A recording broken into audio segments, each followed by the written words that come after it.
আমিষ তো বাবু এক পদ হলেই হয়ে যায়, কিন্তু নিরামিষ দিনে হাজার রকম ঝামেলা। কিন্তু এমন নিরামিষ যদি পাতে পড়ে তাহলে কিন্তু খাওয়াটাই জমজমাট হয়ে যায়। তবে নিরামিষ রান্না হলেও কিন্তু খরচ একেবারে কম নয়। যাই হোক, আজকে তোমাদের সাথে চাল পটলের রেসিপি শেয়ার করব। নিরামিষ দিনে এটা একটা দুর্দান্ত রেসিপি, একবার খেলে বারবার খেতে ইচ্ছা করবে।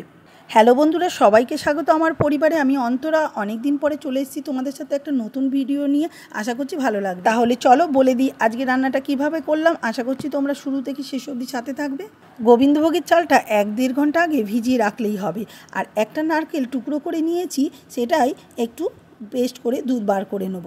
আর কিছুটা রেখে দিতে হবে শেষে গার্নিশের জন্য। তেল গরম করে পটল আর আলুটাকে ডুমো ডুমো করে, যেটা আগেই কেটে নিয়েছিলাম, একটু নুন হলুদ মাখিয়ে একদম লাল লাল করে ভেজে নেবো। এই রান্নায় কিন্তু আলু পটলটা ভেজে নেওয়াটা অবশ্যই দরকার, তাহলে কিন্তু রান্না একটা অন্যরকম টেস্ট হবে। কাঁচা রান্না করেও দেখেছি একদমই ভালো লাগেনি, তাই একটু ভেজে নেওয়াই ভালো। আর অবশ্যই ভাজার সময় একটু নুন আর হলুদ দিয়ে দেবো। আর রান্নাটা সম্পূর্ণ আমি সর্ষের তেলে করছি। নতুন পুরনো সকল বন্ধুকে অনেক অনেক স্বাগত আমার পরিবারে, অনেক ভালোবাসা। অনেক দিন পরে তোমাদের সাথে একটা রেসিপি নিয়ে চলে এলাম। নানান ব্যস্ততায় এখন আর বড় ভিডিও দেওয়া হয় না, তাই অনেক দিন পরে ভাবলাম একটা ভিডিও শেয়ারই করি। আশা করছি তোমাদের ভালো লাগবে। চলো এবার কি করি বলে দিলাম। আলু পটলটা তো ভেজেই নিয়েছি, এবার তেলটা তুলে রেখে দিয়েছি। ভাজা পটলের তেলে রান্না করলে তরকারি কালো হয়ে যায়, তাই কড়াই পরিষ্কার করে আবার একটু সর্ষের তেল দিয়ে গরম করে শুকনো লঙ্কা জিরে তেজপাতা ফোড়ন দিয়ে সামান্য একটু হিং দিয়ে দিলাম। হিংটা দিলে কিন্তু রান্নাটা আরও দুর্দান্ত টেস্ট হবে। তারপর একটা গুঁড়ো মশলা, জিরে ধনে কাশ্মীরি লঙ্কার গুঁড়ো সমস্ত কিছু দিয়ে একটা জল দিয়ে পেস্ট বানিয়ে রেখেছিলাম, সেটাকেই দিয়ে দিলাম। রান্নার রঙটা কিন্তু এই কাশ্মীরি লঙ্কা দিয়ে হবে। তারপর সামান্য একটু জলও অ্যাড করলাম। মশলাটা ভালো করে কষিয়ে নিয়ে তারপর আগে থেকে ভেজে রাখা পটল আর আলু দিয়ে দিতে হবে। সামান্য একটু নুনও দিয়ে দিলাম। নুনটা কিন্তু একটু খেয়াল করে দিতে হবে, কারণ পটল আলু ভাজার সময়ও কিন্তু আমরা নুন ব্যবহার করেছি, তাই এটা আগে থাকতে কিন্তু মাথায় রাখতে হবে।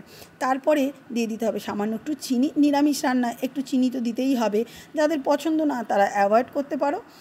এরপর দিয়ে দিলাম নারকেলের দুধ। নারকেলের দুধটা একটু পাতলা মতনই হয়েছিল, কিছুটা নারকেল করে আবার রেখে দিয়েছি গার্নিশের জন্য। নারকেল দুধটা দিয়ে আবারও কিছুক্ষণ কষিয়ে নিতে হবে। রান্নাটা কিন্তু কষানোর সময় বেশি করে সময় দিতে হবে। তারপর আগে থেকে যে ভিজিয়ে রাখা গোবিন্দভোগের চাল, জল ঝরিয়ে চালটাকেও দিয়ে দিলাম।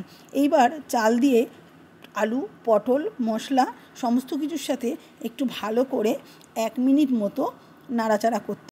যে সকল বন্ধুরা আজকে আমার পরিবারে নতুন, তাদেরকে বলবো অবশ্যই চ্যানেলটিকে সাবস্ক্রাইব করে পাশে বেল বাটনটা বাজিয়ে রাখতে, তাহলে আমি যখনই নতুন কোনো ভিডিও আপলোড করব আপনাদের কাছে নোটিফিকেশান পৌঁছে যাবে। আর পুরনো বন্ধু যারা আমার সাথে আছে তাদের অনেক ধন্যবাদ। চাল পটলটা কষানো হয়ে গেল, এবার 1 মিনিটের জন্য একটু ঢাকনা চাপা দিয়ে দিলাম। তারপর ঢাকনা খুলে এটাতে জল অ্যাড করতে হবে। একটু নাড়াচাড়া করে দিলাম। রান্নাটা কিন্তু মিডিয়াম আঁচে হবে, কোনো রকম যেন নিচে পুড়ে না লেগে যায়। খুব একটু আলতো নাড়াচাড়া করে তারপর দিয়ে দেবো উষ্ণ গরম জল।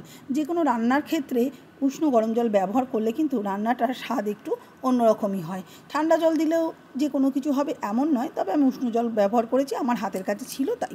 জলটা দিয়ে তারপর এটা 2 মিনিটের জন্য ঢেকে দেবো। জলের পরিমাণটা এমন থাকবে যাতে চাল সেদ্ধও হয়ে যায়, একটু হালকা গ্রেভি থাকে, আর আলু পটলও যেন একদম ঘেটে সেদ্ধ হয়ে না যায়।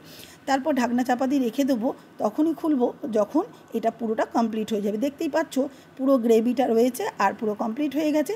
তারপর 1 চামচ গাওয়া ঘি দিয়ে দেবো। নিরামিষ রান্নায় একটু স্বাদ ব্যালেন্সের জন্য মিষ্টি আর ঘি গরম মশলা এগুলো কিন্তু দিলে রান্নার স্বাদ দ্বিগুণ হয়ে যায়। তারপর ঘরে বানানো গরম মশলাও দিয়ে দিলাম, ঘিও দিয়ে দিয়েছি। সমস্ত কিছু দিয়ে একটু উল্টে পাল্টে মিশিয়ে দিয়ে নামিয়ে নেবো। তারপর পরিবেশন করব। রান্নাটা দেখতেও যতটা সুন্দর, খেতেও কিন্তু দুর্দান্ত। নিরামিষ দিনে নিজেরা বাড়িতে হোক বা আত্মীয় কুটুম এলে এই রান্নাটা করে দিলে একদম চেটে পুটে খেয়ে নেবে। ব্যাস, রান্নাটা রেডি হয়ে গেল কত সহজে, দেখতেই পেলে। তারপর সবশেষে ওপর থেকে একটু নারকেল কোড়া দিয়ে গার্নিশ করে দেবো। নারকেলের দুধটা কিন্তু দেওয়া ম্যান্ডেটারি নয়, এই রান্নায় নারকেল দুধ না দিলেও ভালো লাগে, তবে আমি একটু স্বাদের জন্য দিয়েছি। তোমরা চাইলে দিতেও পারো, নাও দিতে পারো। তারপর ওপর থেকে একটা কাঁচা লঙ্কা দিয়ে এইভাবে আমি একটু গার্নিশ করে নিলাম। ভিডিওটা তোমাদের কেমন লাগলো অবশ্যই জানিও।